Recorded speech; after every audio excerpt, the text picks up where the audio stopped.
Hello from Australia. This is my Rover I've built. I'll just run you through all the bits and bobs on it. As you can see, they're 8-inch mini lights. Up here, I think you guys thought we had McPherson's strut. The stuff you saw from the top is actually a strap to stop the top arm from falling down too far.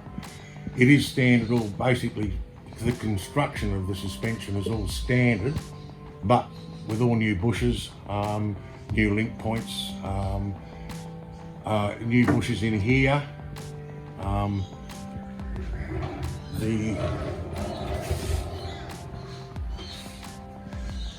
They're Japanese 4-spot calipers that I just found at the wreckers. The discs are Rolls-Royce Silver Shadow.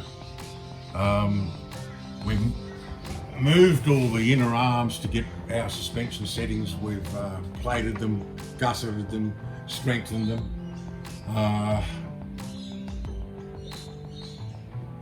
The oil system is our design. It's the gerotor pump in here. The oil pumps run on the crankshaft, the same as an LS Chev. We bypass everything and put our Peterson oil pressure regulator on it with a gravel strainer there. We run it over into a cooler, and then over into the filter, and then back into the motor. It seems the most successful way of doing it because the original oil pump oil pressure regulator returns everything back onto the suction side of the pump, which is for racing or any high performance work is just useless. We've got an enlarged aluminium sump, holds about 9 litres. We have retained the original cast iron P6B 3500S cast iron manifolds, and we've ground the guts out of the inside. The gearbox is a Borg Warner single rail, made in England and commonly available. The exhaust, they're Gonzo spiral flow mufflers, custom made.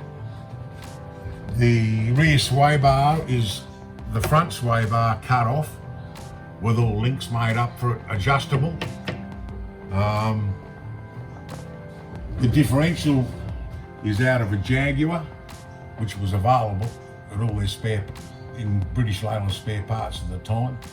All the rear suspension is standard Rover P6B to D-on tube. This is just a cover we put over the bellows because it's the last one I've got. The new ones are rubbish. This is from about 1978, that one, so we're protecting it. Reprogrammed Coney shocks. The front ones are the Whitehead's original modified. We've retained the Rover Jaguar inboard calipers. I've tried to keep the front as Rover as I can, but because of the heat in Australia, I removed the grills and fitted that gauze is to stop everything from 9/16 bolts from flying up through the oil cooler and radiator assembly, just to protect everything and get maximum airflow. The radiator and the oil cooler, I exclusively use PWR racing because they're just, the quality is out of this world. We have put aircraft riveted a intake into the manifold, through the actual bonnet to try and get cool air. If you have a look,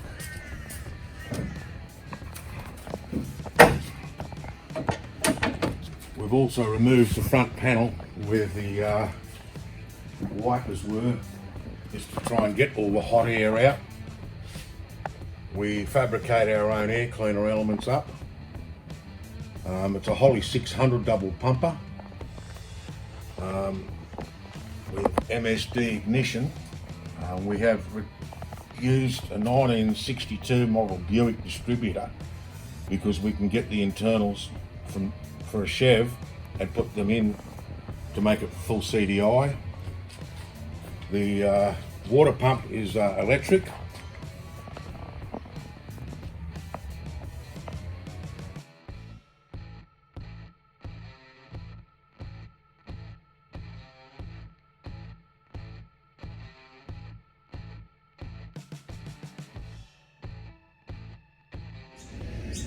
During COVID, we sent the car back to Jenny Cray and we fitted a aircraft polycarbonate windscreen. We removed the front window and the rear window and saved 53 kilos, which from my shoulders up made a hell of a difference as far as the handling was concerned. We had to change a lot of things, sway bar settings and etc, etc. We also put air intakes at the top because of Australian summers. We replaced the rear window with polycarbonate.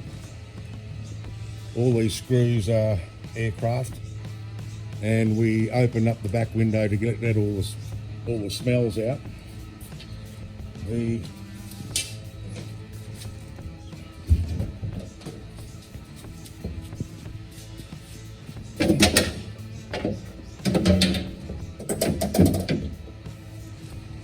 fuel tank and the fuel filter, we use Bendix Cessna aircraft lift pumps, which gives us 4.5 psi. There's 2 of them, that's plenty good enough. We've never run out of fuel so far.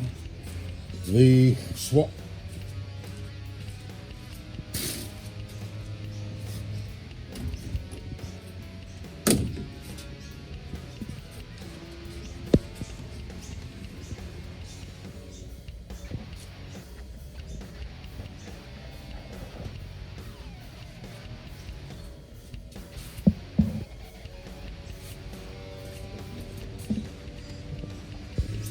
now, if you come back down into here, as you can see on the front suspension, we have incorporated the roll cage, which is very substantial. It's built to improve production specifications, not far short of V8 supercars.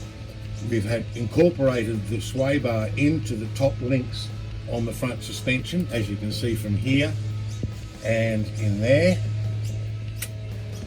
That finished all the handling woes we had, or in vague steering, etc., and the flexing because of the power and the speeds we're doing. The seat is a NASCAR Kirky full containment seat for safety.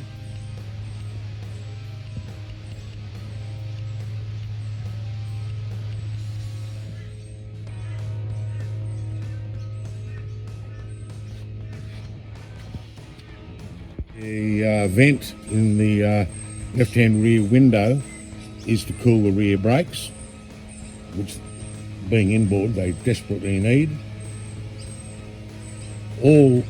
Most things have been moved out of the hot engine compartment and been put inside the car.